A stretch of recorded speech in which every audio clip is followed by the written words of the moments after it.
It's fun to be a vampire. Whole world is our prey. Party every night and sleep away the day. Times have changed, it's not the same. Goblin is here to stay. I might just have to stake myself to make them go away. 1,000 years I've walked the earth, but then I never wish. Endless life is a cruel curse. Company like this, I'd rather face the sun and I'd rather cut off my own head. If you think they're annoying when they're alive, see them when they're dead. Happy Blade December, everybody. You're listening to 0 to 0, the podcast about the movie Blade. I'm Sam, aka Abraham Pistler. Oh. Oh, I'm that I'm that old slutty. Stunned into silence. I'm that old slutty blood-sucking son of a bitch, Gigalithic. And I'm Val Flightcub, and I am going to need you to open wide because it's time for your monthly sip of blood-hurting juice. Yeah. It's called garlic, I think. No, that's not what he takes. He takes a serum. Oh.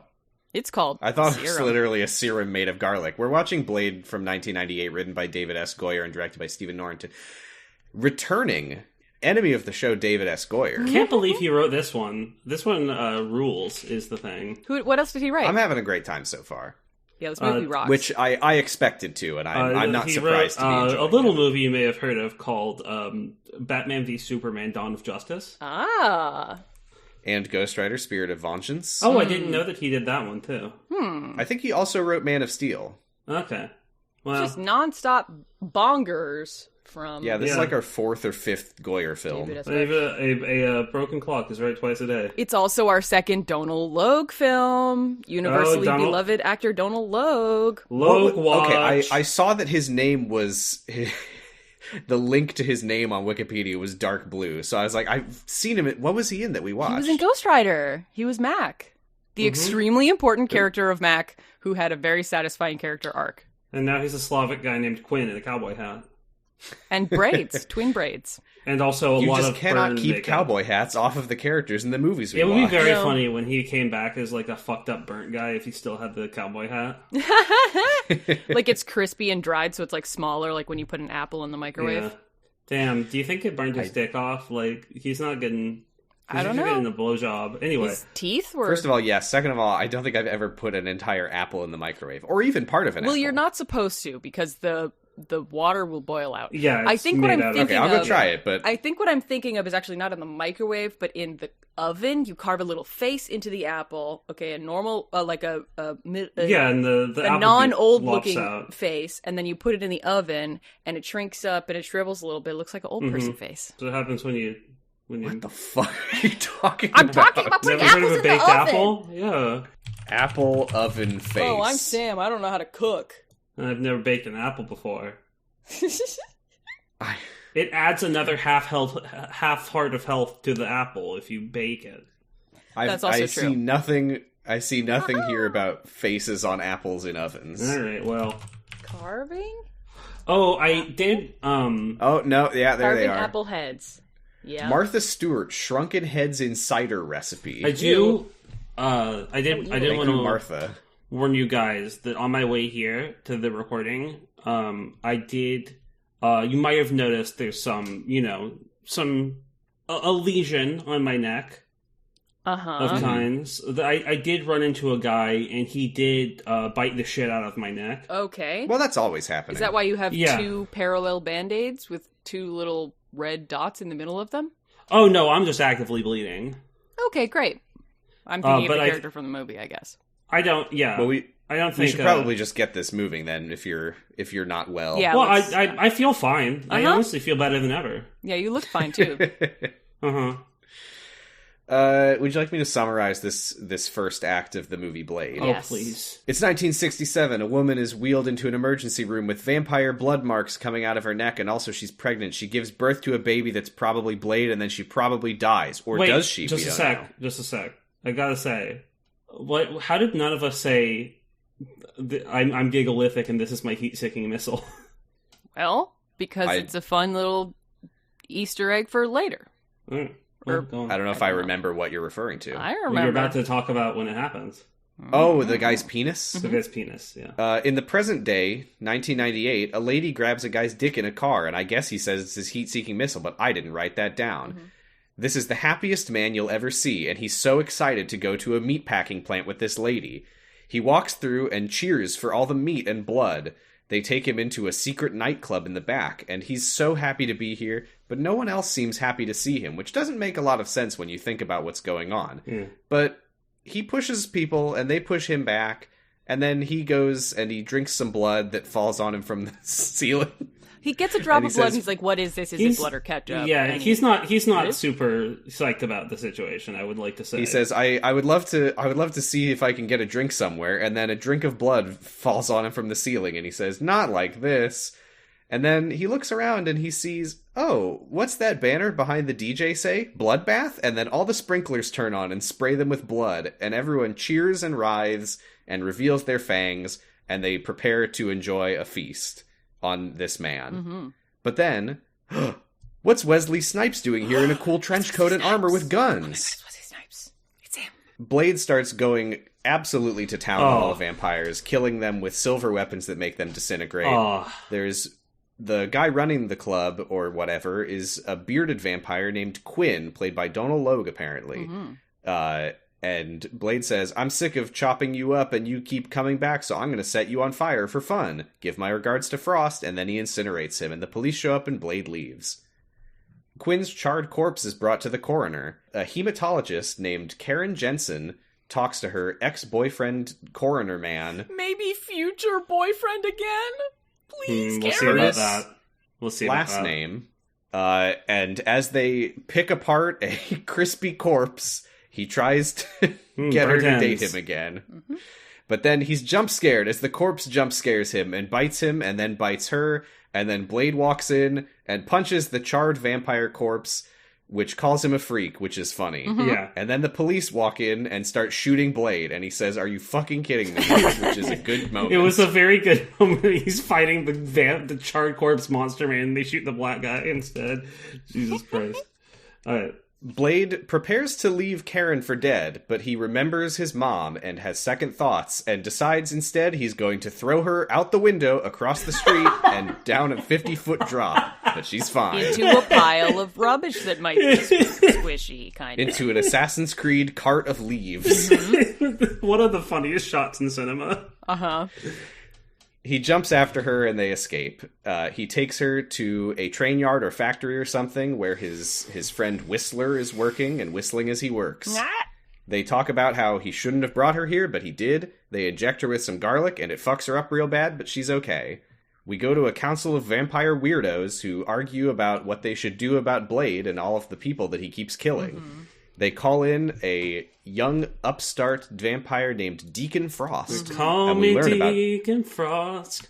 And we learn about vampire racism and how they don't like him because he was turned vampire instead of born vampire. They have a little argument and then change the subject to vampire taxes. Blade goes to an apothecary and gets some serum, and we learn that he needs more of it more often, and it is bigger doses, and it's fucking him up real bad. He pays for it with a bag of watches. Karen wakes up and looks around and sees Blade's sword, which has weird things that spike out of it that I don't know if they're important, but there you go. She overhears Whistler and Blade talking about how stupid it was to bring her here, but Whistler says that she might be useful because she's a hematologist. Blade says, no, I don't know why I brought her here. Oh well, anyway, inject me. He writhes in a chair, and it looks really, really, really bad. Whistler pours gasoline all over a car for no reason and then lights a cigarette. Karen asks if she's a prisoner. They say no. But also, there's vampires everywhere, and they are allergic to silver, garlic, sunlight, and UV light. Blade tells Karen to leave town by nightfall if she wants to live. They agree to take her back home, and also Whistler gives her what he refers to as vampire mace. They drive her back to the city, or Blade does, at least, and drop her off. She sees some weird tattoo people in front of her in the elevator. They follow her, but then they disappear as she goes to get the mace. Inside her apartment, she packs a bag and decides to leave town, but a police officer interrupts her and surprises her, and tries to say that he is just a normal police officer, but then changes his mind and prepares to kill her. She sprays him with the vampire mace, and he recoils in pain and then says, what the fuck? What did you spray me with? And she says, I thought it would kill vampires. And he says, I'm not a vampire. And then Blade says, I don't care. Also, hello. And then slams his face against the radiator and starts beating him up and taking his watch. And into Karen's shelves and stuff. Oh yeah, he just like wrecks Karen's apartment. It's so good. And Karen is like, Blade "Are you explains serious?" that this police officer is a familiar, a vampire wannabe who hopes to be turned someday for his loyal service. We find out that he is a familiar of Deacon Frost, who also is the boss of Quinn, which I forgot to mention. They take him outside and check his car and find that he is a blood runner, delivering blood to a local vampire-run blood bank. This thing goes all the way to the top. Krieger takes the opportunity to escape. Blade gets really mad and tells Karen that she's gonna die if she doesn't wise up. Karen says, I'm coming with you. I need to find a cure for us. Blade says, there is no cure. And that's where we're stopping for this week. Good movie. And that's what you missed on Blade. Excellent. I had a great time. This movie rules. Honestly, we should have watched this all in one sitting because I only have one thing to say about this movie, and that's that it rules. Fucking cool, yeah. It's cool as hell. It's the nightclub scene is iconic for a very good reason. The entire thing just slaps ass. It's so good. I didn't know that, and I guess I should have known in retrospect that this was a bit of a horror film, just a little bit. I mean, there's vampires. It's a gory film. I thought that the moment when the poor man realizes that he's surrounded by vampires, I thought that was a pretty freaky moment. They're all like completely drenched in blood. Is there a name for the hat that guy's wearing? Hair. Is that a flat cap? Probably. I don't remember him wearing a hat. He's definitely wearing a hat. He's like, it's like one of those. At his this eyes. Is the other secret of me. One of those like berets, but it's like swept. So is that just a flat cap that they're wearing backwards? Yeah. That was very nice to wear a flat cap very backwards. 90s aughts, kind of thing. This guy, I kind of recognized his face, and so I took a while to look up who this guy was. And of course, he's only in the movie for like 3 minutes. So the beginning of the movie is, first of all, the woman in the car is like, what do you got there? And he's like, oh yeah, this is my heat seeker. Was she just like, what is that in your pants? What do you got there? Oh, it's my penis. Yeah, she, as if to verify is his penis, she grabs it. Maybe he has a boner, and she's like, you got a boner? And he's like, hell yeah, because you're hot. Anyway, this character's name is Heat-Seeking Dennis. Oh, yes! And his girlfriend's name is Raquel, and she's played by Tracy Lords. I want to talk very quickly about the cold open of a woman dying or maybe not in the hospital in 1967. I don't have much to say about it. Did I mention that her name is Vanessa Brooks? Her name is Vanessa, yeah. You have now, yeah. There is one thing that I want to say about it, because she's bleeding out the neck. Obviously, she's been attacked by vampires. She starts going into contractions. And then her wallet just like launches 3 feet into the air for no reason. Yeah, and Blade has her ID later. Where did he get it? I mean, that's a classic contraction symptom. That's a very memorable baby. If he remember, he has like a flashback to the woman's face. So if that's his mom, that's a good memory on that baby. Maybe how is he remembering that? You said a memorable baby. So that is an iconic baby. That is a memorizing baby. I think it's an imagination on the baby because he's still inside there, as far as we can tell. Well, he is a daywalker, so maybe he's got special he remembers memories. He remembers her reaching out for him. So that was after he was out covered in prosciutto and like being carried away by the doctor. Well, I think he Big could deal. also. My Fallout 3 character had the same memory. Yeah, exactly. And Ezio Auditore di Firenze. When he pressed X to shake his left arm. He could have looked down, Beautiful seen scene. Karen and imagined her as his mom and not actually had a physical memory of her. Yeah, Maybe whatever. they just showed us and he didn't actually think about it. I will say, the moment where you make Ezio in Assassin's Creed 2, you push the buttons to make him move his arms, legs, and cry. I did cheer for how ridiculous that was. It's when I played it the amazing first time. moment. Anyway, so Heat-Seeking Dennis. Did you make that name up? There's no way that's his actual name. Search it. He plays Heat-Seeking. He's in the credits as Heat-Seeking Dennis. Heat-Seeking Dennis. Or his IMDb puts him in Blade as Heat-Seeking Dennis. He's on Raquel's page of the Villains on Wiki. Villains Wiki. I'm amazed she gets a Villains Wiki article. Yeah. She also has a female villains wiki article, so... I don't see it. Oh, no, yeah, heat-seeking Dennis. What the fuck? I like the distinction here on the villains wiki between vampiric and non-vampiric. She's a vampire the whole time. She just doesn't have her teeth out. So her hobby is luring people to the blood rave. That's true. She does love doing Her goals, no information. Her crimes, possibly numerous murders, assaults, conspiracy, and felony. And possibly all kinds of things. Yeah. I don't know. I love Who seeing knows? somebody at the post office and writing a wiki article about how their favorite thing in the world is to go to the post office. Yeah. Relationships, 100% none. of the time when I see them, they're here. Yeah, it's true. Like, what we do know about her, that she just loves luring people to the blood rave. That could be her first time doing that, but maybe she loves it. She did. I Seem don't to know enjoy how it a often lot. the blood rave is. I mean, we know that raves are happening at some points because the Camarilla is very mad at Deacon Frost for throwing his cool parties. Yes. Because Oh, he's yeah. going to break the masquerade.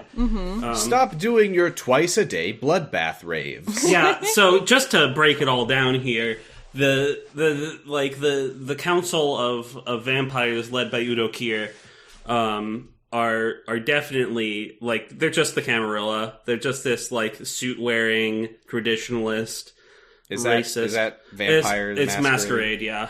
Okay. And they want to keep the masquerade, so they're just essentially the Camarilla. I have played about an hour or two of that game, and it was all I could think about while I was watching this. Yeah, because it's also set in LA, and it's also vampires, you know. Okay, so this is video game lore. I thought you were saying like Video game and tabletop role-playing game. Okay. A lot of people have a lot of thoughts about Vampire the Masquerade Bloodlines. I'm not one of them, and yet I was also thinking about it. But it was just I one want to thought talk about the whole Dennis. I want to talk about Dennis. Let's talk about Dennis. This guy is so down. Yeah, I mean, He's down for whatever. like, I Look know at his maybe date. She's hot as heck. Yeah, exactly. Maybe you're not Sam, but if a freaky lady takes me to the back of an abattoir for a fucking nightclub rave, this is the best day of my life. This is the Okay, yeah. but it's the fact that before they even get to the club, she's like escorting him through the meat packing plant, and he's just like, "Whoa, look at all that meat!" I mean, and then there's like these weird bags that I assume have like human corpses in them, and he's like, "What are those?" I don't know if this freaky chick who's grabbing on my dick is like getting freakier by the second. I'm just like, yes, chick yes, who's grabbing yes, on your yes, dick. yes. Well, yeah, he asks, "Where are you taking me?" And she's like, "It's a surprise" or something. And he's like, "Okay, this is It's a weird." surprise. That's how yeah, he should have known. We didn't mention that everybody who's not Blade, every vampire that's not Blade, talks like this. Yes, the most commonly spoken line in this movie, according to the subtitles, is "speaks in Slavic language." Yes, yes. Bracket. He has no reason to believe that this is anything other than that thing where you go into a broken down, like, old storefront and you buy something from the vending machine, and then the vending machine swivels open and it's like a really cool sneaker store behind there. Sneaker Shorp. Sneaker short. He the weirdness of what is in the front is just makes it even more cool and underground. Exactly. Whatever Yeah, no, the thing in the back is. I'm this guy. I'm gonna die. Maybe I'm just a little bit too genre savvy, but I'd be like, Yeah. "Oh, I'm being taken to my death." Yeah. You're not. I mean, I think you were both more genre savvy and less down bad than me and Val. But I mean, also, we don't know his story. Like, they might be childhood best friends. Aw. And she's too just grabbing on his romance-pilled. dick. Yeah, right. She's never seen it before. She's like not aware that he had one till today. Not aware that he has a heat seeker down there. Friends to blooders. The guy standing at the entrance of the like rave part, like says something to the lady. Yeah, he speaks Slavic. Right? He says Slavic language. speak Slavic language to her, and she's like, And she says, "Speak Slavic language." And then He's she like, starts "Okay." making out with him. yes. I feel like he was like, "Oh, do you have the password?" And she's like, "Yeah, I got your password right here." And he just makes this. Wait, she like, makes out with Dennis, not the guy. No, I know. She makes out with Dennis. Yeah. And then the guy looking, like, watching this is just, like, makes, like, the Grinch smile face. I mean, I think the interaction is like, "Hey, who's this jabroni?" And she's she's like, "Yeah, like, exactly." "Meat." And he's a piece of meat, and He's he's full of like, blood. "Oh, Oh, sick, sick." dude." Yep. That's awesome. Maybe that's why she was trying to get him to have a boner. She grabs his dick to make sure that he has blood that can move around. And then so they can, suck all the blood out. Do you think... But yeah, so No, they go it's into too the early for club that. and... They go into the club, and everyone is like just pushing him away. He's like, Yeah, he's getting let's jostled. dance. And they're like, fuck off. He's getting jostled a lot, and You know I what? feel bad for him. I've decided it's actually not too early in the podcast for me to say this. Okay. Do you think that... I don't like where this is going. Yeah, no, I'm pumped.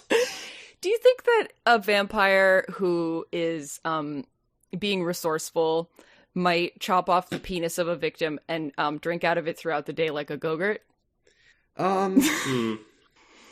I don't know. Those blood vessels are pretty easy to expand and So contract. Is that a crowd one and start done raising- kind of snack? So You the just- crowd- I just so the think crowd- that when so you the cut crowd- it off, at the all club, that's coming everyone out. at the club, you see what happens at the club, though. Gravity isn't really keeping that in there. No, I'm saying Because the see hole what will be at happens the at the top. club in the scene in the movie and Blade in the movie we're penis hole watching will for be the at the podcast. Well, see, I mean, blood the doesn't come problem out of the is penis that hole. it's not like Because see what happens is because what happens So, like, is when you that get a boner, club- the blood- because the music starts pumping up when and you then get a the boner, beat drops, then all the blood starts in raining the from the boner sprinklers. You is see, what happens in the pressurized, movie. and so Movie when you Blade, cut it off, it written would by all come David like. S. Goyer, directed. Okay, so it's by not a- Dorfin it's not a throughout the Dorrington day snack, in the it's movie a- 1998 year. Yeah, I mean, Blade it that might be came like a out on fun 0 to 0 show, podcast where we like, watch you know, the when, podcast like, of the movie Blade. Well, you're at You just- Fogo de Chao, and they have like the skewers, and they cut the meat off the skewer for you. Like it might be like that, where you go to Fogo de Chao and they bring the erect victim But then because to the table. DJ is there, and the DJ's like, "What's this And guy the chef doing here?" pulls his pocket out. And then, but then someone. Mhm. So what happens to Dennis in the movie?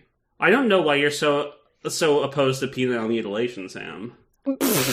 Oh, do I have to explain that to you? Don't say it like that, or everyone's going to object.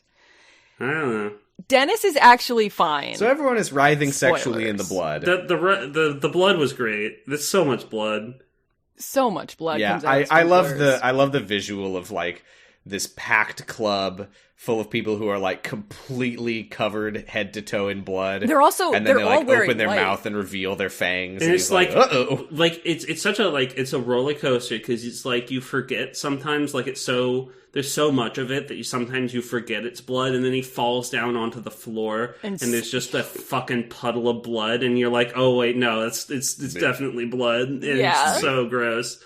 Yeah, it's really gross. It's this really fantastic vampiric bacchanalia that going on that like it really sets a good tone for what vampires are in this movie, and that is Yes. they're sexy and they're not good. And They're they're evil. 90s. Do not forget. They are 90s. Yeah, but Blade is here, the music stops, and you hear a guy off screen go, "Jesus, it's the Daywalker!" Uh-huh. It's him. It's the Dave Walker. And then they all start charging at It's him. Dave He's Walker. blasting them with a silver Blade's- shotgun and stuff. Mm-hmm. Blade's Christian name is Dave Walker. Dave Walker. Great. Do we know his name? No. We don't know his name is Blade yet. Yeah, they say his name pretty far into the movie, but we don't know his name. I mean, he's got But a anyway. sword, Yeah. so we can kind of... The other It's thing... weird that we call him Blade because the thing that he mostly uses is his shotgun. Yeah. Well, The shot- maybe it's We should call him Shotgun. a Chekhov sword kind of situation. Maybe it's a Maybe very the important shotgun- sword that they revealed in the first third of the movie. Maybe the shotgun's filled with razor blades. Silver no. razor blades. But yeah, every vampire he kills disintegrates, which, Yeah, it just turns which is right into a referenced skeleton. later in dialogue in a way that I really liked when they're like, "I'm afraid, sir, we have no way of knowing how many vampires died at the club." Oh, and the vampire council leader's like, "God damn it!" I These forgot guys that's why. defi- Yes. These guys super turn into fart skeletons. They do. They do. Yeah, because Do your you think... fart is I mostly wonder dust, if, right? like... I wonder if, like... If you kill a vampire at all times, they turn into a fart skeleton, or maybe his shotgun just turns anybody that it shoots into a fart skeleton, and that just happens that vampires. Well, it's No, it's definitely like silver based bullets, on the, right? Yeah, it's definitely based on what's in it because he also like. Oh wait, yeah, no, Yeah, no, it's so... Yeah, they say later like, "Oh, he used so much silver, we have no bodies or whatever." Yeah. I'm pretty sure he just used a silver shot. I don't know why he doesn't do that to Quinn though, who survives. He likes to play with inexplicably. him. I think. I mean, I think Maybe. Quinn is has an outsized healing factor because he stakes him with 2 silver stakes, Yeah. And he doesn't disintegrate. Oh, good point. Maybe yeah. they'll get into it later. I wonder if maybe the quote-unquote pureblood vampires are the ones that are harder to kill, and all of the people at the club who disintegrate were the ones who were turned into vampires, maybe? Maybe. That's just a guess. But also, like, Deacon That would make sense to isn't, and I think he doesn't like the purebloods that much. Mm-hmm, So, the best part of this fight, in my opinion, is when he pulls out his bladerang, and he just, like, smiles really big. it's so good. And then he just, like, throws it in an arc, and 3 of them disintegrate in a row. This is an amazing fight scene. Oh, he also, Quinn, like, runs at him, but then Blade, like, pins him to the wall with his, like, stake So, gun, yeah, and he- does well- this, like, victorious arm pump, like, yeah! He does. He's like, nailed it. His shotgun has 2 underslung stake launchers in it. Mm-hmm. It rules. I don't know what underslung means. It means it's under the barrel. Oh. You know what I'm realizing is a big difference between this movie and so many of the, like, modern movies we've seen that makes this fight feel totally different, because I've talked before about how I get sick of watching fights where the enemies are completely outmatched by the hero. Mm-hmm. I think the big difference here, and I'm sure we will see him fighting someone who is a match for him later, but the fact that he's, like, having fun is pretty different from, like, the Batman warehouse fight scene where he's just like, Yeah. fucking die. Yeah. And Piece it's also playing Deep House the whole time, which is pretty Yes. cool. Yes. Which is really funny, though, because the music stops when he shows up, and then they turn it back on. It stops diegetically. But yeah. There's also, I don't know if I think I need you guys to explain to me what happened with this. There's a part where he's fighting all the vampires, and there's just a shot of what seems to be like one of the vampires just like running and jumping and like slipping. Like he's just like, and just like, wee. I don't know if I saw that. The floor's wet. Yeah, the floor Just is slipped on the blood, I guess. I think he's just like, slipped on the, but he's like not, I don't know. It looked like it wasn't even towards Blade. It was just like, he was trying to run away. Let me go back and look. Yeah, while you do that, Blade is like, oh, I'm sick of killing you, Quinn. I'm gonna, just for my own enjoyment, I'm gonna set you on fire this time. And yeah, he incinerates Quinn. Blade can have Littlest set a guy on fire as a treat. As a treat. Exactly. He sees Quinn, like, cowering, covered in blood, and he's like, oh, he like, grabs him and is like, wait a minute. Do you mean Dennis? You're just a little guy. Dennis. Dennis? Heat-seeking Dennis. Heat-seeking Dennis. Yeah. Dennis is like, oh, please, don't kill me. And he, like, turns his head to look at one side of his neck and then turns the other side to look at, and he's not bitten, so he just like, disappears. Yeah, and then the police show up and Blade jumps out a window. Have you seen Slippy Man yet? I'm working on it. Okay. I like when the lady goes at him with the meat hooks. Yes, she grabs meat hooks from from the wall and runs at him. Yeah, so the coroner is looking at Quinn's burned corpse that is actually not a corpse. Oh wait, I just looked at my notes and I saw one more thing about this scene. This is, once again, I can't say that it means anything, but I did notice it. Is a vampire's body not a corpse? He's alive.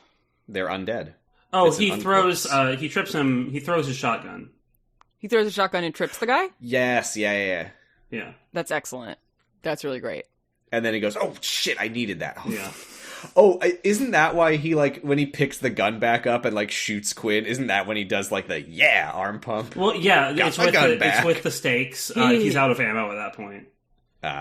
Okay, anyway. So with all the blood coming down, it's really red and like the whole scene is dark. It's all red and blue, which is really great. Yeah, well, it's all red when it's like the vampires, and then anytime Blade is in the shot, he brings this like blue energy with him, where like all the shots that he's in are primarily blue, and then like the vampires are primarily red. And I was just like, haha, yeah, I hope these fuckers are ready for some blue. Hell yeah. I love Get Halo. wrecked.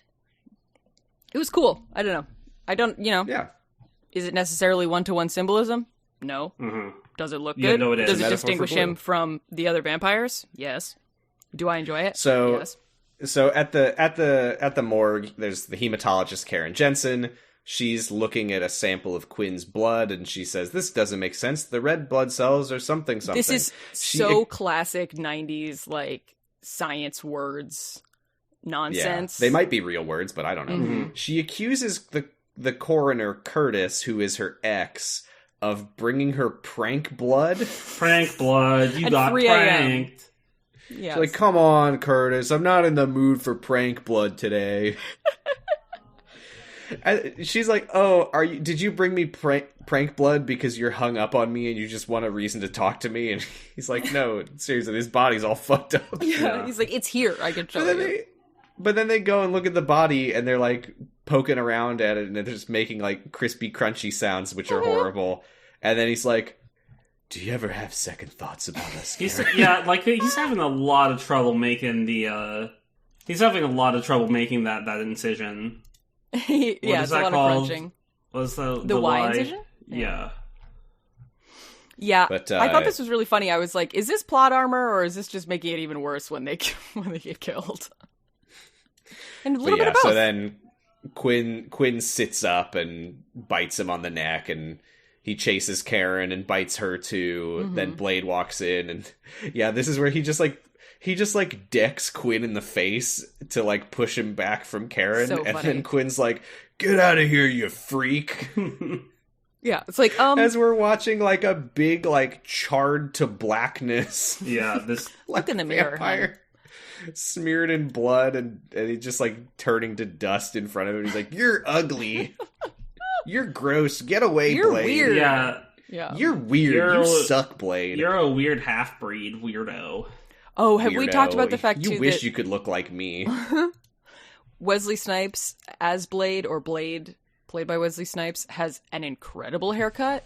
Oh, it's so cool. It is. It's like instead of temples, it's like long points. He's and a like giant widow's peak. Yeah, and the whole bottom half of his head is like completely shaved and has like some kind of cool tattoo looking thing on it. It's the cleanest fade I've seen in my entire life. Mwah. I do want to say, he looks great. I will always laugh at the movie poster because he looks like a fucking Deus Ex character. He does. That's what I always think when I see the Deus Ex poster. The other way around. I think about Blade. But yeah, so he's like fighting Quinn, and two white cops come in. Uh-huh. He like cuts Quinn's arm off and it disintegrates, and then two white cops come in and they're like, freeze, and they just immediately start shooting Blade, and he's like, great line from Blade, motherfucker, are you out of your damn mind? Yes. Yes, he's got his bulletproof vest with like 3 little puncture holes in it now. Yeah, he's this movie says ACAB harder than a lot of movies. Well, we literally learn later that the police are working for the vampires. Yeah, I mean, it makes sense because the police work for the people in power. Mm-hmm. Yeah, this movie is woke as fuck. It's commentary, perhaps. I love the part where Quinn like jumps out the window, and they're like 10 stories up or something in this hospital, and he like crashes through the roof of an ambulance, and this woman screams. Oh my and he's god! Just like, yes. Pardon me, ma'am, and just runs away.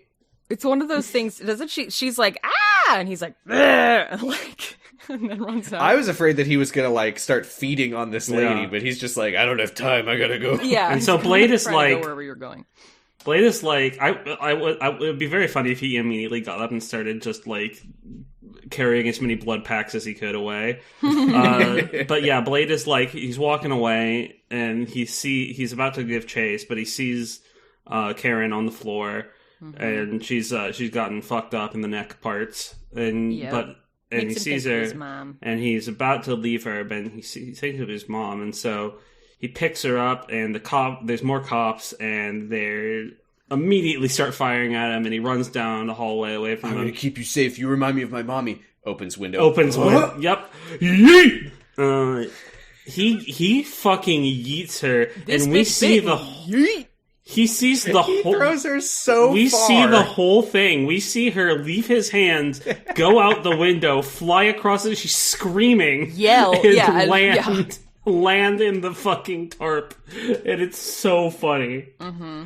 And then he grins at the police and jumps across the street after her. Yes. I was really relieved to learn that the police work for the vampires, because otherwise this part is so nuts. But like, I mean, we understand in retrospect that they are very much trying to kill both of them. Yeah. But I was like, damn, the police are, like, firing, like, handguns across the street, like, as likely to kill Karen as Blade. Yeah. I mean, but it's the cops, that's dude. their goal, apparently. This is very unsurprising. The funniest part, well, I'm not going to say anything is the funniest part, because a lot of this is funny. At one point, when Karen is, like, going to leave the warehouse where they fixed her up, they're like, you have to leave. Like, you have to leave town because they're going to keep coming after you because you know that vampires exist now. Mm-hmm. And she says, I have blood samples. I'll go to the police. And then Whistler's like, they own the police. It doesn't matter anyway. What the heck is are the police gonna do if you go to them and you say, vampires are real and I can prove it? Oh, well, that's illegal. Like, well, considering that one of the police officers in this movie attempted to murder her in her apartment. Well, even without knowing that the police officers are owned by the police, are owned by vampires. So true. They are. They're constantly owning themselves, to be honest. Yeah, they're owned by themselves. But without knowing that the police are owned by vampires, like, leaving that aside, if you went to the human police with evidence of vampires, what in the absolute heck would they do about it? I think what they would do, realistically, in the context of this movie, is they would be like, great, we'll talk to you about that, go home and come back tomorrow, and then she would go home and there would be a police officer waiting there and he would murder her. Yeah, that's pretty much what would happen. I'm saying, what is she expecting the police to do? Oh, that's a good question. I don't know. Okay. Like, a lot of people just say, I don't know, go to the police about it, and it's Right. like, what the... Like, Yeah. they're the... You could ask the same question about, like, a burglary that happened at your house or whatever. What are they gonna do? Nothing. Probably kill you. I don't know. Well, that's like, a burglary at least is against a law. Being a vampire is not on the books as illegal currently. I don't know. Congress shall make no law pertaining to vampires. Not that, yeah, exactly, not that you know of. But yeah, so he like drives her to the train yard factory, whatever the fuck. We meet Whistler, played by Chris Christopherson. And Blade is like, yeah, I know I shouldn't have brought her here, but he actually says, I know I should have killed her, but I couldn't. Yeah. And Whistler is like, all right, ma'am, here's what I'm going to do. I'm going to inject you with what's called allium sativum, garlic. And I say, that's garlic. And he says, that's garlic. And then I point at the screen and say, that's garlic. And then they make a little mini projection of garlic. And I put on my kid. And then he injects her. She starts like twitching and writhing, and the like smoke starts coming out of her bite mark, which is cool. Yeah. And then Whistler's I said her bite holes start farting out vampire. That's true. And then Whistler's just like, well, back to work, and he just like starts blasting country music. And it's not country music; it's Bad Moon Rising. He tells Blade, hold her, while she's like writhing and stuff. Blade just like standing next to her at the next to the table that she's laying on, reaches out his one hand and just like puts it on her belly. Oh yeah, he's just like pushing down on her tummy. Just pushing her down a little bit. Yeah. That's so funny. Like, he's just like, well, I mean, you're not gonna fight me, so whatever. We go to the Council of Weirdos. The head weirdo, Gitano, is like, oh man, this Blade guy really sucks. Played by Udo Kier, as I said earlier, one of the more famous vampire actors of our time, up there with Christopher Lee. Speaking of vampire actors, Lugosi. We can talk more about this when we get to the end of the movie. But apparently, this was a movie that had a lot of reshoots after they showed it to test audiences. Apparently, really, and. I don't know the details because I don't want to look them up before we know what actually happens in the movie. But apparently the original ending, Morbius shows up. Morbius. From Morbius? Morbius. The living vampire? But test audiences rejected Morbius so hard that they kicked him out of the movie entirely. Makes you wonder why they decided to... make a whole They new showed it to audiences who were like, "Who's this guy? Fuck that! Well, I I mean, hate this guy." And they're like, This, "Okay, but what if he's played to by be Jared fair, Leto it was 20 more years than later?" it was more than 2 decades between the two. It was like maybe Also- people have turned around on Morbius. I don't know that I would care about Morbius in a Blade movie. But I don't know that, Well- I almost just I mean, said he's I the wouldn't want living Blade to show up vampire. in a Morbius movie, but yes, I would. That would be cool as hell. Oh god, he probably will. I think I did hear that they have cast a Blade for the MCU. Oh yeah, they're definitely remaking Blade, and it's gonna suck. I think I read that it's Mahershala Ali. That makes Okay. sense. Well, he's also great, but But yeah, I mean, it's probably gonna be fine. But it's not. It's everything is It's tainted. none of our business. you don't Tainted gotta by- make another. Tainted by the stank of Disney these days. So anyway, Smells yeah, like mouse. they call Deacon Frost in. Call me They- Deacon Frost. He is. They call him a disgrace to the vampire nation because he like draws too much attention. It's implied that they have like a treaty with human governments.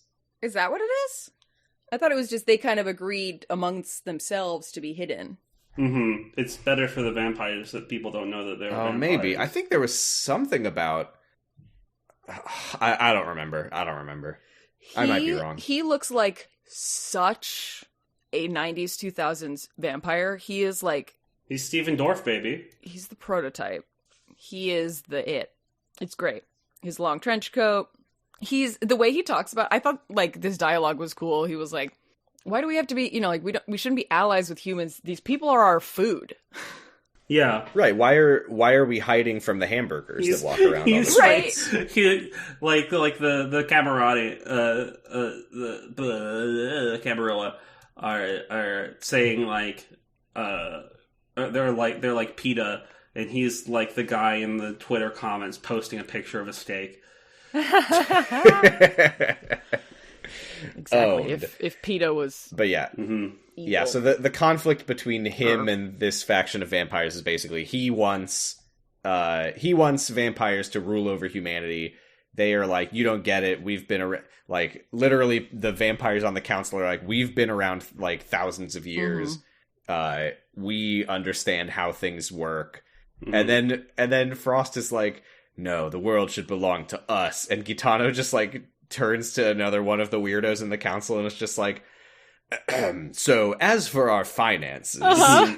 Love it. Our offshore did you make accounts. those investments?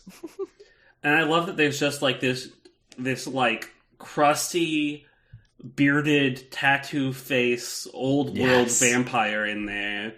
Yes. And he's just like in a suit. Yeah, and he's just like in a suit talking about taxes. Will you screenshot that and send it to me? Yeah, I guess. I think I missed that guy. If you still have the movie open, if you don't, I'll pull then- it back up. Don't worry about it. So Frost That's what I do says now. Frost says something implying that did I say Gitano is the head? Mm-hmm. the It is head hero? Gitano. He says something to Gitano that's like,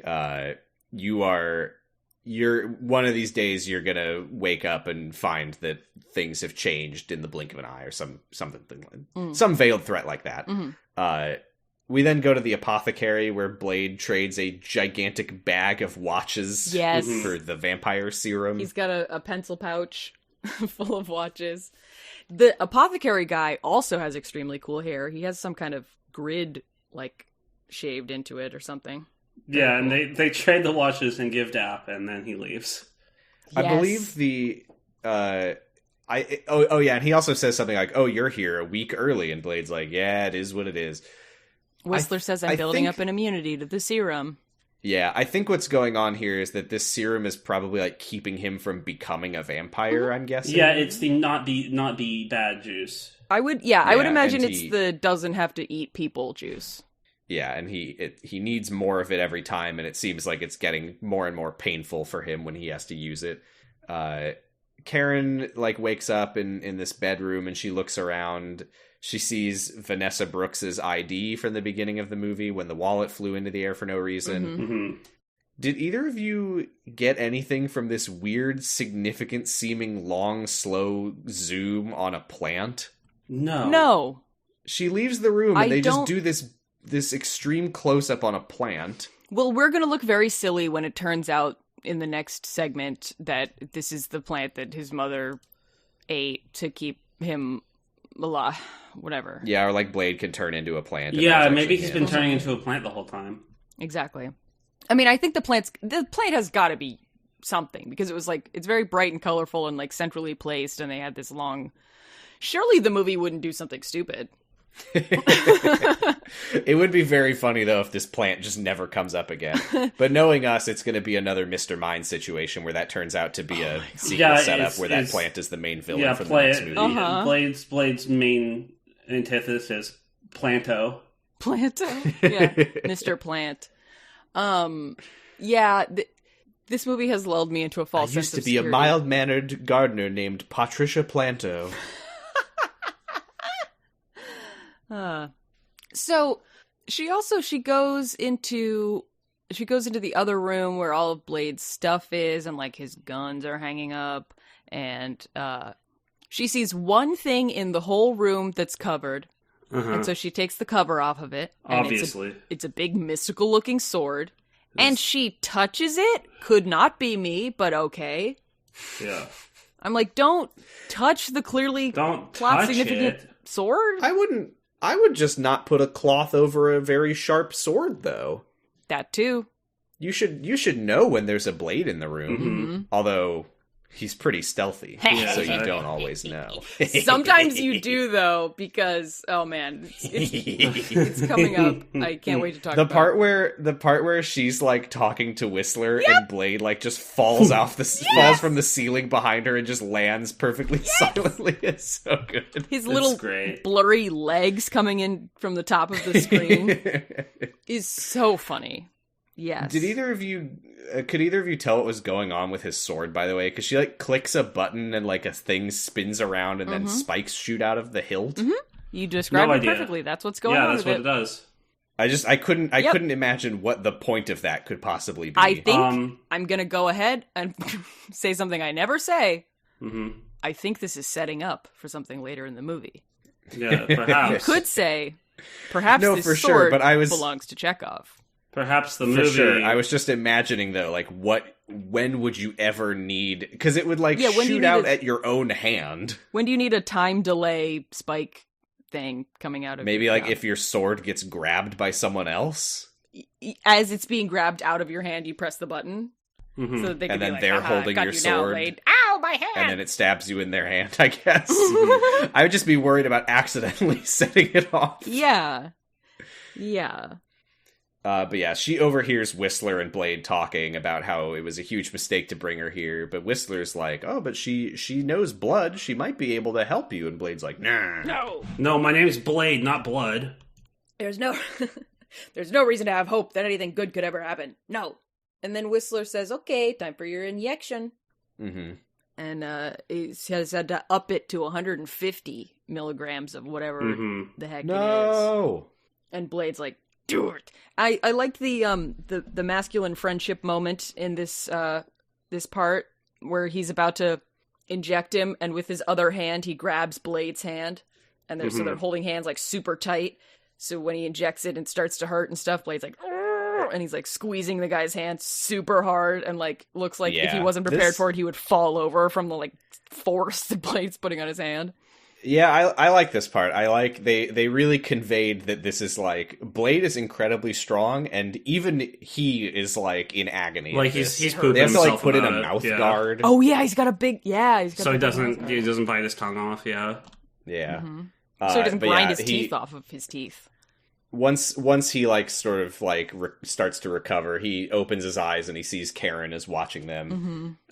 They kind of chase after her, or Whistler does because he's not strapped into a chair. Although Blade, well, she runs away first. Blade does get out of the chair on his own, so he's not fine. Locked into it. He's just strapped into it, so he doesn't hurt himself thrashing around. Right. I just don't know how if when you can't control yourself, you aren't able to break out of the chair.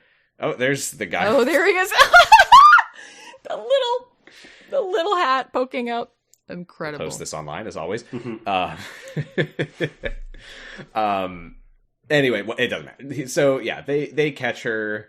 The reason he's like, I'm Whistler. This is where Blade like just falls behind her silently, and he's like, I see you already met Blade. Yes, but just to be the reason that he has the restraints is so that when he instinctively goes to like flinch and stuff, he doesn't like end up whacking himself in the face. It's not Sure, but how does he get out of it when he's not he twitching? just unhooks it or unclasps it or whatever. How? But he reaches his hand around and just clicks the little button or the little hook or the little whatever. Mm-hmm. How does he reach his hand around? With his wrist. Yeah. He's strapped down by his wrists. No. He's strapped down Oh, okay. near his wrists. Doesn't matter. It doesn't. Whistler dumps gas all over the car. Yeah, Why'd he do that? Well, cars take gas. That's Yeah, what I they guess. eat. With osmosis. That's what they eat. You usually want to start pumping once the pump is in the car. Yeah. is the thing. Yeah. But he's really haphazard because first he dumps gas all over the car and then puts the thing in the tank and then he lights a cigarette. Yes. I really thought he was gonna just light the whole place on fire. Yeah, as you do when you've been working with gasoline. Yeah, when you're when you're explaining to somebody. Or maybe it wasn't gasoline. Maybe it was just olive Yes. oil. Maybe it's just water. He's He's cleaning, cleaning the inside car. of the tank. And he has a gas pump nozzle shaped water sprayer. You gotta get the water pressure up then, dude. But yeah, so they tell her like, you're not a prisoner, we just have to take precautions. The vampires are everywhere. They say that they hunt them all over the country, which is tricky because they regenerate. Mm-hmm. I like that she's like, what? So you stake them, crosses, what do you do? And he's like, no, crosses are a myth. But the stakes, silver, garlic, sunlight, UV light, that's all real. They can't cross running water. You have to invite them into your house. It's literally just the crosses that are not real. Yeah, They do sleep in a coffin with their arms across their It is chest. simply atheism that is not real. They do say blah, blah. I want to suck your blood. Yeah. They do laugh like that. But they are Christian. Catholicism has nothing to do with it. Right. I love this exchange when he's like, speaking of UV light, and he hands Blade this like big chunky UV flashlight he built, and he's like, I think this is ready This for fucking use in the tack field. light. And Blade's like, it's still pretty heavy though. And Whistler goes, well, you're so big. Yeah, you're just so big. I like this because it just reinforces the whole Daywalker thing. He's like, they're sensitive to UV light, and he just what is it called? Shines it directly onto Blade's face. I mean, Blade is a Dampier. Right. He is a Daywalker. Exactly. Yeah.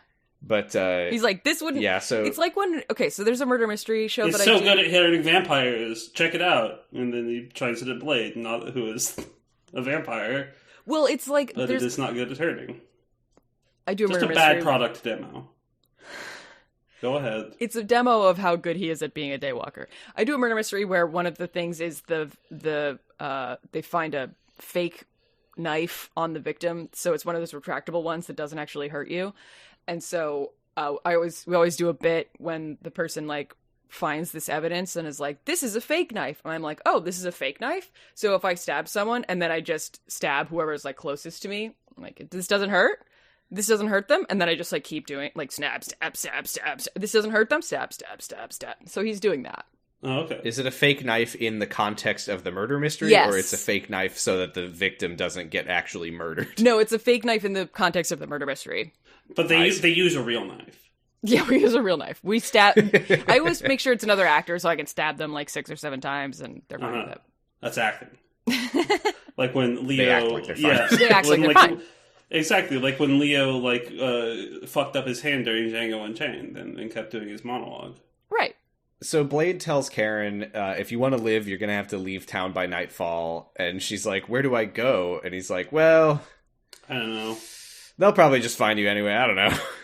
He's like, this is not my problem that you don't have somewhere to go. There's You a have to mention leave. here somewhere about how like it's not just the two of them fighting the vampires. I think they say there's like a whole organization, but this is just two of them. Mm-hmm. They can make it if they try. Spider-Man is also doing it, I guess. Yeah, he's fighting Morbius, the living vampire. Mm-hmm. This is where we find out that vampires run the police. Whistler gives her the vampire mace, which is silver nitrate mixed with essence of garlic. Mm-hmm. But he also is like, So what you're going to do is take this. If any vampires come at you, you spray them with this. It'll knock them out. But also, you're going to want to get a gun. Uh-huh. And if you start to feel like the sun makes your skin tingle, you're going to want to put that in your mouth and blow your brains out. Yeah, which, fair enough. And he says it's better than the alternative. Don't And be I'm a just kind of vampire. like, I don't know that you presented any evidence that that's true. I think, I don't know, being a vampire kind of sucks. Sounds like you have to hide who you are, and you live forever, so it takes kind of a toll. I wouldn't want to be a Me vampire, neither. personally. I wouldn't seek out being a vampire. I would date a can't- vampire, but I I wouldn't can't want to guarantee be one. that it would. I would interview a vampire. No, don't do that! I would download a vampire. I would download. Interviewing the vampire doesn't turn out well for her. Oh, okay. Well, Spoilers, I haven't seen it yet, and I'm not going to. You should. I It's like good. when Blade, drives her back to the city, and he's just, he keeps, looking at her face as the sun shines on her, just to be like, she good? You good? She's alright for now. You good? Yeah. You good? You good? I also just want to acknowledge Wesley Snipes' natural beauty. I got on Idris Elba for having yellow contacts. Well, not that it was his choice. Got on the movie last time for putting on yellow contacts on Idris Elba. Wesley Snipes, there's a shot where the sun is or some bright light is shining on his face and his eyes look really golden, but that's just the beauty of brown eyes, baby. They just do that when you he's shine light on them. He's Val. Yeah. He's wearing yellow contacts in this No, movie. he's not. He totally is. No, he's not. He absolutely is, dude. Can I change the subject? Send me a screen cap. Can I change the subject Yes, you real can. quick? Back to Idris Elba's yellow contacts in Spirit of Vengeance. Yes. Because I didn't know this until afterwards. He was, at the same time, roughly, he would have been filming Thor. And he also has yellow contacts in Thor, which makes me think that he may have literally just been whatever, I'm not going to take him out. I'm just going to go and, there he is. Giga, this is what brown eyes look like when you put a bunch of light on them. Hey, Val. What? Look at the other picture. I'm seeing both pictures. He's not standing Here's- next to himself in these pictures. He's another one. Okay, He has fine. very dark brown eyes. He's wearing contacts, Val. God damn it. Well, he looks good. Anyway, do you think Idris Elba was literally, leaving the Ghost Rider set in the contacts and then going to the Thor set? Yes, I think they did. They filmed the movies in the same studio. Or a studio next door, and they just were like, Studio just next whatever door you're to wearing, just come Croatia. Same on. exact studio. The camera just turns around 180 degrees and he's in Asgard or whatever the vibes. Anyway, okay. So we have a quick little scene here with Gitano and Frost in the Vampire Council server the server room, archive yeah. computer area. The IT department. Yeah, whatever. He's just listening to music on the floor, and Gitano's like, "This archive is restricted to members of the House of Erebus, Frost." And he's like, "Huh? Sorry, I couldn't hear you over my sick jams." He yells it. And Gitano just fully smacks him across the Yeah, face. just really, gives him one. I really thought, this is very father-son. But I would hope not. Maybe bitter bitten. this seems very personal, this slap. But they wouldn't be father and son because... What if they started kissing? How would you feel about it then? Okay, well, I would feel bad about... What if they were Yeah, brothers? you freak. How would they be father and son then, Val? Yeah. That doesn't make any sense. Plus, if he was his father, he would be a pureblood, and he would be proud of his son. Right, that's... What if Deacon was older? There's no way that could be his dad. Val, That doesn't make any I'm sense, so Val. fucking mad at you for this. I'm really confused right now. Why would you do this to Sam? You know his brain is fragile. Ow! You think his eyes are really blue? Or do you think they gave him contacts? I don't know, Val. Mine? No, not you. Oh. I don't know if Sam's eyes are blue. Deacon Frost. I do have blue eyes. Oh, it's beautiful. Thank you. I'm mad that I got bamboozled by the contacts. These ones look more normal than Idris's. They're not yellow. No. I feel like they're To be fair, Idris light- Elba's yellow contacts were really fucked up looking. Yeah, and these ones are hazel. Steven Dorff has hazel eyes, so no, his eyes are not naturally blue. Wait, seriously? Yeah. Wow. Okay, so I'm This 2 for movie 3. kept the colored contacts industry afloat in the late 90s. Yeah, you're like, do I even know about wigs now? Right, exactly. Okay, so so Frost is using a program to try to translate the vampire's ancient texts. And Gitano says it's a waste of time. It'll never work. And then he leaves the room, and we just zoom in on the computer, and we see that it's just like super fast translating text. We see like, but it's the like finding the finding unholy one stood over them with greetings. Like it's finding glyphs in like raw. I don't think it's very good software. It's like It's also zooming it's to like a out of quadrant. order. It's like zooming into a quadrant and then highlighting a glyph that isn't there. I just think it's working though. I mean, it's doing something. I don't know if it's working. It's also like, yeah, it's really not going in order either. Like it'll go over here, and then it'll zoom out, and it'll go over there, and then it'll zoom out. That's how they write. Yeah, it probably has a sorting algorithm, though. I'm not going to fault it on that. Those wacky vampires. So you think this Blade is bad lets- software that's doing exactly what it's supposed to be doing? Oh, But no, it could do I don't better. know if... It could be just completely mistranslating it, is my thing. I think it's just completely, like, it's forming unrelated text. It's just what we don't realize. It's scanning the document, and then that's Deacon's e-reader. I think it's on an the side. infinite monkey... Yeah. It's an infinite monkeys, infinite typewriters type situation where it is just like it is getting it right, but only by chance. It's translating it, and the translation says "lorem ipsum." Dolor. Yeah. But it turns out that's what the actual ancient text Yeah. says too. This is an interesting like combination of character traits, though, because I feel like Deacon Frost, his main thing, right, is that he's like a turn of the millennium raver, like, you know, he's like, you old fuddy-duddies don't know what's cool anymore. Yeah. And then he's also like, Kids rule. Parents kids rule, parents rule. just don't understand.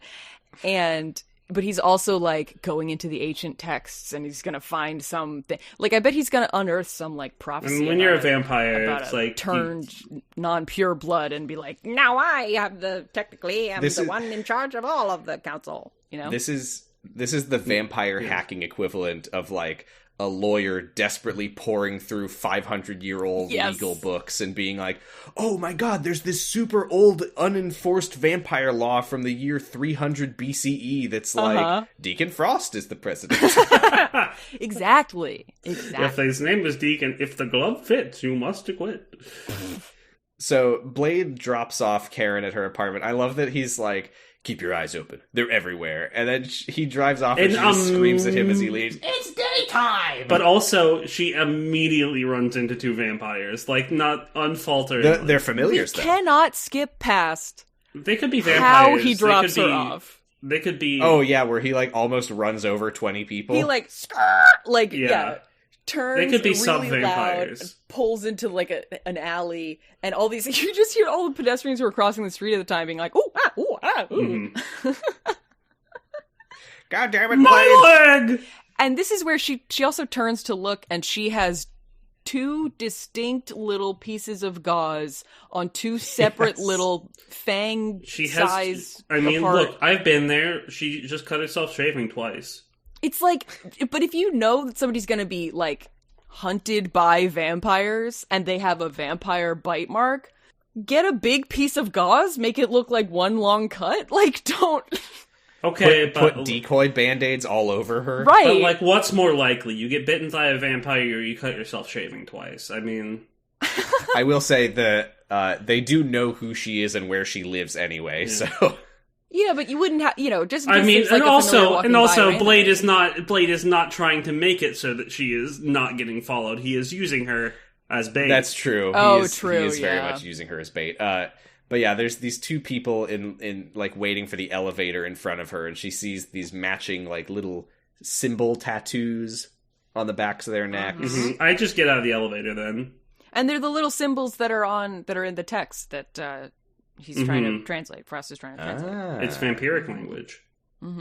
So yeah, she Speaks gets into the Slavic elevator, language. and they're just like staring at her from behind her, and she gets out of the elevator, and they follow her, and she's like, huh, huh, huh, huh, huh. But she pulls out the mace, and she turns around, and they're gone. Yeah, they like went into their own apartment. Yeah, they just weren't interested in her.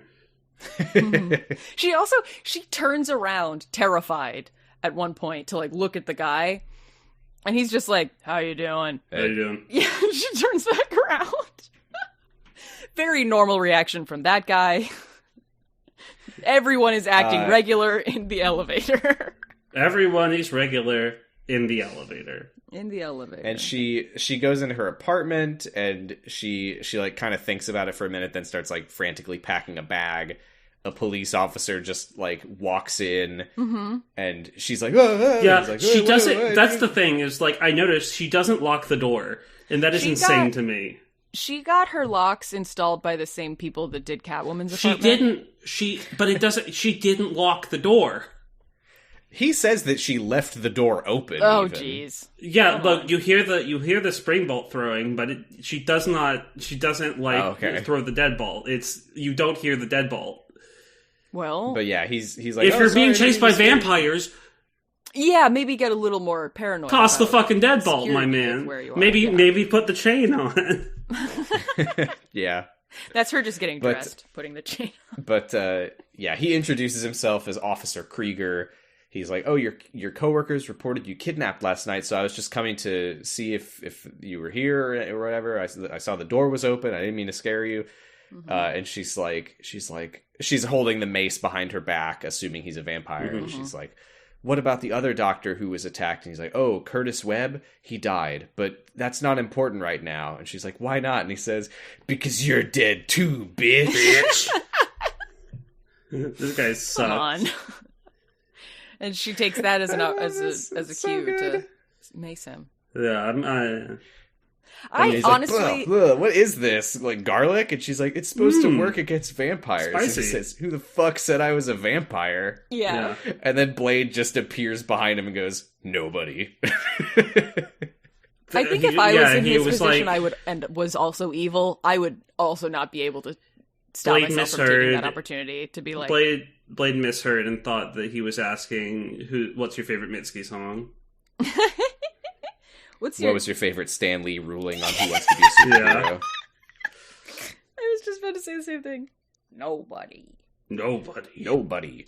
Yeah, Blade just starts. He's not only is he beating the shit out of Officer Krieger, but he is like going out of his way to like slam him against all the furniture. in the he is like, apartment. fuck your apartment. The first thing that he throws him against is like a shelf covered in little trinket decorations. Like just this, like It's like, he's that just, shit like, was dragging bamboo. him through, You do not need through to- tchotchkes and shit. Yeah. My Legos, my model airplanes, my ship in a bottle. The cabinet made it full of porcelain plates, just like throwing. Yeah, My he cows. says to Officer Krieg is, "I am going to embarrass you at this party." There's a really great little cut to her watching this and just going, "Is that really necessary?" He's like, "Yes." Boom. And yeah, he shows her the tattoo on the back of Krieger's neck. It's a similar but different little symbol. He says it's a glyph, and it represents that this is a familiar owned by, in this case, the glyph refers to one Deacon Frost. Do you think? And it does kind of that look he's like a D and an F. Do you think that he's a fan of Steely Dan? Is why he's called that? But No, just Isn't me. Steely Okay, Dan? Wouldn't Steely Dan be a fan of Blade? true. Which came out first? oh, are you referring to their song Deacon Blues? I am referring to Deacon Blues. That's what I've been referencing the whole time. Oh, I didn't know you. Okay, I was will leaving say that I've never reference to heard the the song audience. Deacon Blues. I don't know a goddamn thing about Steely Dan, but I do know the song Deacon Blues for the very specific reason of when I was in high school and I used iTunes and I tried to look up Dan Deacon, the first result was always the far more popular song Deacon Blues by Steely Dan. It's a good song. Oh, Deacon and Dan. Which, as a fun aside, on one of his more recent albums, Dan Deacon had a song called Steely Blues as a reference is to the funny. iTunes thing. It is a good song. Anyway, oh yeah, this is where he starts he takes off Krieger's watch and she's like, Yeah, she "What starts the fuck are you robbing him. doing?" And he just says, "How do you think we fund this organization?" I love this. March of the Times. One of my favorite. Yeah. Like such a good moment. And he just grunts and says "Ugh, it's fake," and just throws the watch. And destroys the guy because he's mad. Mm-hmm. He like throws him like head first into the floor Yeah. because the watch is fake. They how start good must he interrogating be him at his car. What's that? How good must he be at figuring out? Oh, it's pretty easy to tell. Sometimes Fake it watches. The is, main thing he does, apparently. sometimes it's not. No, fake watches feel fake. Like I've seen them. They're only supposed to look real. Okay, all right. Giga with the expensive taste. I believe it. I don't have taste. I don't fucking give a shit. I just know. I just sell a lot of fake watches. Val, we've been doing this podcast together for how many years now, and you don't know that I just know things. I know that you love splendor Jesus, and how long opulence. have we been doing this podcast? At least 2 years. That can't be right. More than that. No way. Oh, absolutely. Like Our first oh my god. Yeah. Our first episode was July 2020. Uh-huh. Yeah, because Jesus. this is a quarantine podcast. mm-hmm. Quarantine-born podcast. that blossomed. What the fuck? I mean, to be fair, we haven't recorded 2.5 years worth of episodes. Didn't we only Right. take like 6 months off in between Who Wants to Be a Whatever and I know. Snyder? That's still a lot of time. Anyway, they take that's nuts. They take him outside and they're like looking through his car and he has like a cooler full of blood and Blade is like, huh, a blood runner. He must be taking it to the local vampire-run blood bank. And There's one in every city. And Karen's across like, America." wait, don't they hunt replicants? That's Blade. Replicants. That's Blade Rainer. Blade Runner. Is there I haven't seen it. a modern vampire story? You haven't seen Blade Runner? No. No, it's quite good. I've seen 2049. You should watch the original. It's quite good. Okay. Watch the director's cut. Don't watch the...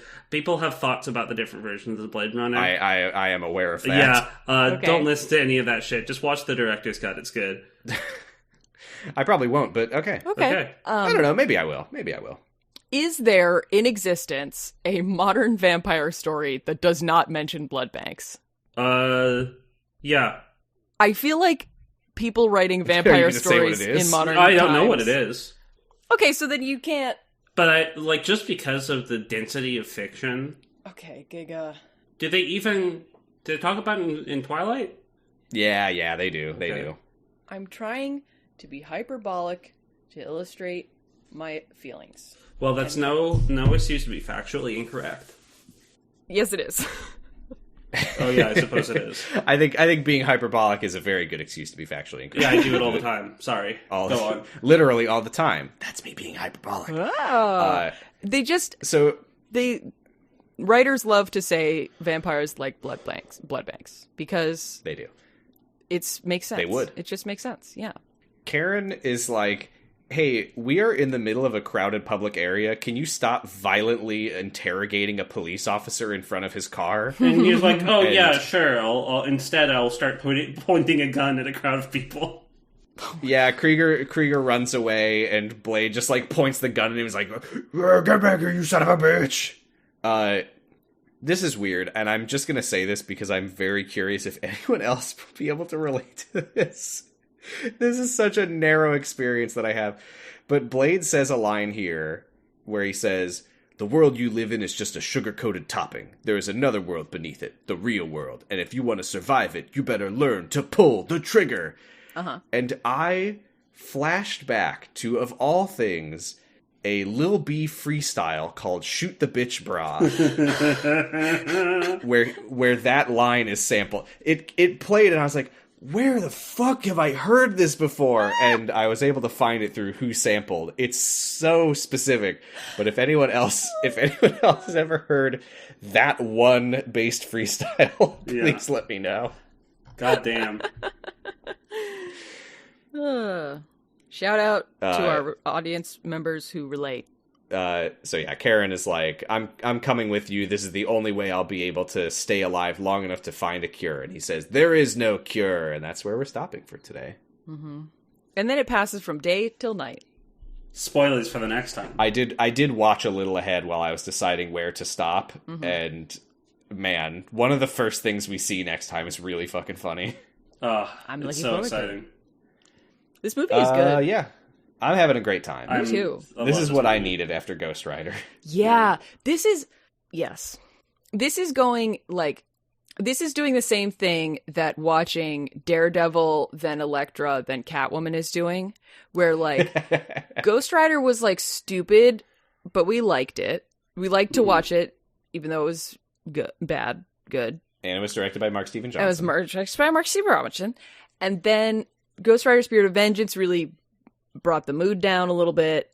And now... For some of us. And now this one is, like, so No overcorrecting our moods again. It's like, hell yes. This is why we do this. I hear what you're saying, but I also think that this is just objectively a far, far better movie than Catwoman. I'm not it's just saying a very good movie.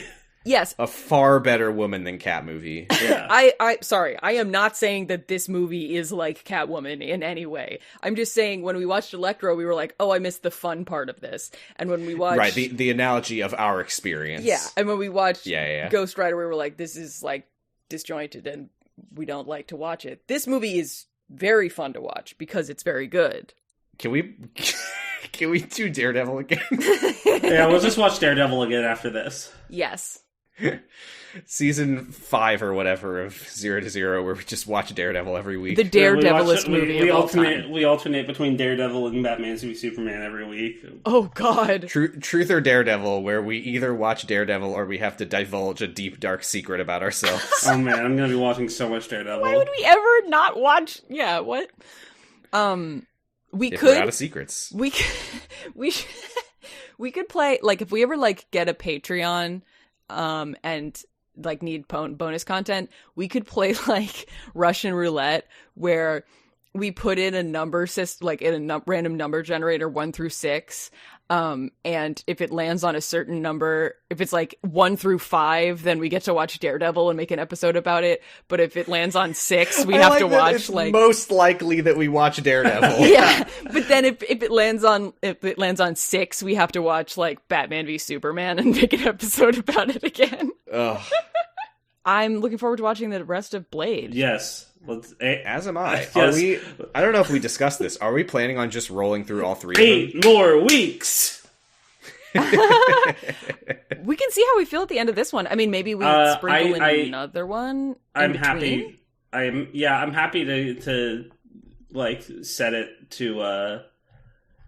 Yeah, I think we should do the entire Blade trilogy. We don't necessarily need to do them back to back to back. I think it would be good to like maybe do something like maybe we can sandwich Blade and Fantastic Four so that we start with Blade. Oh my god. We start with Blade, we do Fantastic Four, Blade 2, Rise of the Silver Surfer, Blade 3. Oh my god, double-decker. I kind of love that. Okay. Yeah, me too. Let's put that on the docket. The other reason I like that is because it doesn't make any sense from like a critical like criticism kind of standpoint at all. Like This is the only podcast where that would ever make any Yeah, sense. it's a sandwich made out of salami and mascarpone cheese. It's like, what is going on? There is no like thematic through line to it in any way. we would only be comparing them insofar as we would be saying I liked to watch the other one and I don't like to watch this one. Well, okay, in that case, I think we can retroactively say that this is the first episode of a new season of Zero to Zero. Of a in which we are alternating quintological- Blade and Fantastic Four for no reason. I will- Blaze-tastic Ford. Okay, ooh, here's a question, and let me know if this is too stupid. Next week, are we going to watch Act 2 of Blade, or are we going to watch Act 1 of Fantastic No, Four? we have to watch all of Blade first. That's such a good idea. No, but we gotta do a movie by movie. I'm gonna be so confused if we don't. Counterpoint, I want to watch Fantastic Four next week. Okay. I think I need time to like think about Chris this. Evans, but Okay, we don't have to make this decision right now. People will find out when they see whatever episode goes up. Yeah, and I Incredible. think there will be a response of some sort. Can we also get in the Discord a name for the new season of what we should call it, combining the words Blade and Fantastic Four, possibly even Silver Surfer and the words trilogy and the word trilogy. I will make a logo that includes the word BL4DE. Yes! Okay, I'll make new podcast start by Wednesday. Oh my god. This is the dumbest thing we've ever done. Yeah. And this is this podcast we're talking Yeah, about. we're entering a new age of absolute stupidity. For no reason other than we thought of it. Do you think that Zack Snyder had any idea that when his What he creative was work going to would write. inspire criticism and other creative works, that this would be something that would be... Okay, you could draw a I have- direct line from, there are parts... we gotta watch the Snyder Cut and it comes in parts, to, okay, now we're gonna watch the Blade trilogy, but we're gonna I watch have Fantastic one- Four 1 and 2 in between. I have one more thing to put forward. 45 minutes We at a use the time. normal podcast art for the episode, so nobody knows what it's going to be until they get to this point in the episode. Okay, yeah, that's fair And then enough. all the other ones. All the And ones then after next this. week we use... Yeah, that's a good idea. Oh, interesting. You guys put this one as a new season. Why'd you do that? Oh, it just felt like time. It's winter. I'll put a giant, very transparent overlay of Chris Evans over. Oh my god. Thank you so much, Zack Snyder. Thank you, Zack Snyder. Thank you, Stephen Lee. What? Stan Lee. I was What the fuck? I was listening to acclaimed And podcast. thank you, Mark Steven Johnson. Acclaimed, much better podcast than ours. Just King Things, and they were talking about they're talking about the Stand 2020 miniseries, and how effects houses were so desperate to were willing to work for so cheap. That's the only reason the Snyder Cut got made. And Zack Snyder literally said that himself. He's like, if we couldn't get effects this cheap, we would not have made this. Ugh. Oh my god. So, Well, if only they hadn't. so yeah, thank you, But then we thank you, wouldn't be here. COVID, for the Snyder Cut. I wish all 3D animators a very union. Mm-hmm. All right, should we wrap this up? Yeah, Yeah. let's slam this thing shut. All right, you can find us on Twitter at 0to0_pod or on co-host at 0to0. I am Positive Stress on co-host, and I'm not on Twitter right now. Hi, me Giga. You can find me on Twitter at Gigalithic. Find me on Discord. You can find me on co-host. It's Gigalithic everywhere. If there's someone on a site named Gigalithic, that's probably me, unless they're weird, in which case, probably not. Weird bad, not weird good. You can also find me currently kicking a successful goal at the World Cup in Qatar. What? That's right, that's me. That's awesome. That's me. Oh. I'm Val Flight Cub. Also commission me. I'm on Tumblr. Commission Giga. Yeah, I'm dude. Val Flight Cub. I'm on Tumblr at Flight Cub. I'm on Twitter at Flight Cub. Buh. Guess what the second B stands for today. Besley Snipes. Yep. Besley Snipes. You got it. We're gonna have a lot of Blade, so And I have another podcast called LMNOP about Elementary. Now is a great time to catch up on it because I'm been procrastinating at editing and putting out a new episode. But it's coming. Listen to my other podcasts also. Doctor Huh, where we're watching Doctor Who in a random order, and Sounds About Light, where we're currently playing Kingdom Hearts Chain of Memories. Or talking about it and not playing it. good idea. We usually do this part before the other part. Noise space. No, we don't. Oh. Fight. This happens a lot, is that I mention my podcast and then we say we're hosted on Noisepace. Okay. We're hosted. We are. We are hoisted on By Nose our own This is like the Sorry. fifth time that's happened. We are hosted on Noisepace.xyz, where you can listen to podcasts like Gay Friends Chainsaw Dog Sanctuary. Mm-hmm. About Chainsaw Man. Digimon Ghost Gaze. About Digimon. Wow, cool robot. About transgender. The Sonic Shuffle. About Sonic. Video Game, the Movie, the Podcast. About video game movies.